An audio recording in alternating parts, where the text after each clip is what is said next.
I heard her whisper it before she realized I was standing there. Are we sure she belongs in this building?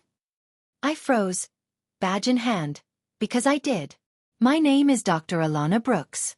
I'm a 34-year-old cardiovascular surgeon in Chicago. I worked 12 years for that title.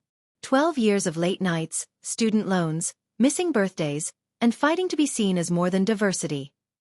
Mercy Heights Medical Center was supposed to be the moment I arrived. New city. New hospital. New beginning. I walked in that Monday morning wearing navy scrubs and the white coat my mother cried over when I earned it. I told myself this place would be different. But sometimes, different just wears a nicer suit. It started small. The front desk receptionist asked me 3 times if I was part of the cleaning staff. A nurse handed me a mop bucket key instead of an access badge. A senior doctor said, "You're very articulate," like it surprised him. I smiled through it. Because that's what you do. You smile. You outperform. You over-prepare. And you pray they'll see you as equal. Then came Thursday. A high-profile donor was coming in for a triple bypass. The kind of surgery that gets press coverage. The kind that puts the hospital on magazine covers. I was the lead surgeon. My name was on the board outside the operating room. Dr. Alana Brooks. Lead. As I reviewed the patient chart, a middle-aged white woman in a tailored blazer stepped into the prep room. She looked me up and down. "You must be assisting," she said casually. "No," I replied calmly. "I'm performing the procedure." She blinked. "Oh, I just assumed." "I know." That woman was Margaret Lowell, chair of the hospital's donor board. And she didn't try to hide her discomfort. Minutes later, I overheard her in the hallway. "I'm not comfortable with this. Is there another surgeon available?" Like I was a substitute teacher. Like I hadn't graduated top of my class. Like I wasn't the most qualified person in that building. The chief of surgery, Dr. Keller, pulled me aside.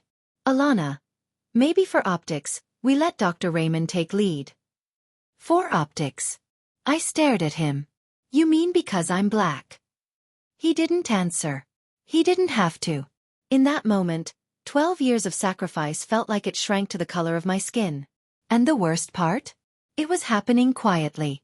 Professionally. Politely. Like discrimination with a smile. I walked into the locker room and sat down. For a second, I considered stepping back. Letting it go. Protecting my peace.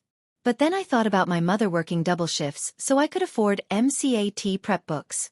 I thought about my mentor telling me, when they try to shrink you, expand. I stood up, walked straight to the surgical board, and rewrote my name in bold marker. Dr. Alana Brooks, lead surgeon. Then I walked into the donor waiting room.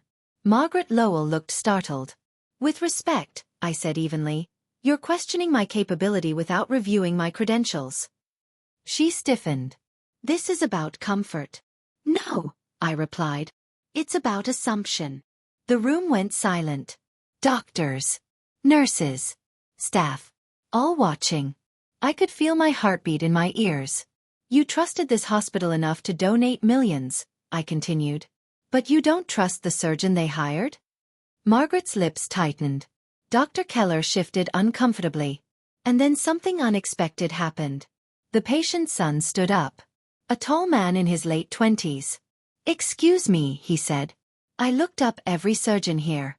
Dr. Brooks has the best outcomes in the department." He turned to his mother. "Dad deserves the best." Silence. Heavy. Thick.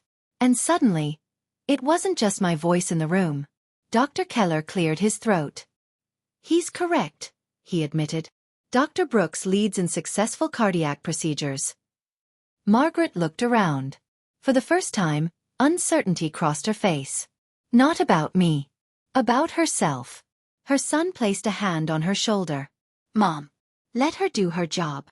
She looked at me. Really looked at me. Not at my skin. Not at my hair. Not at her assumptions. Just me.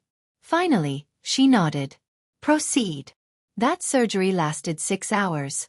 6 precise, exhausting, life-saving hours. And when I walked out, mask lowered, Margaret stood. Her eyes were red. "He's stable," I said. She walked toward me slowly. And then, she hugged me. Not performative. Not for optics. Real.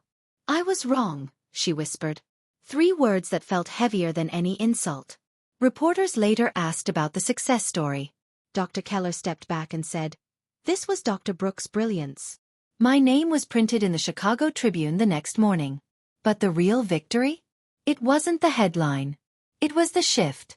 The moment a room full of people saw what they refused to see before. Here's what people don't understand. Racism today doesn't always shout. Sometimes it whispers. Sometimes it smiles. Sometimes it says, "It's just optics." But standing up doesn't always require screaming.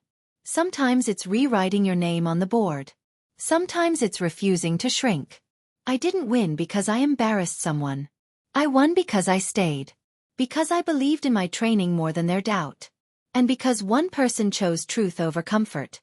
If you've ever been underestimated, if you've ever felt like you had to be twice as good, let this be your reminder. You belong in every room you've earned. If you enjoyed this video, please take a moment to like, share, and subscribe to the channel as your support truly helps us grow. We'd also love to hear from you, so leave a comment below and share your thoughts. We read every single comment.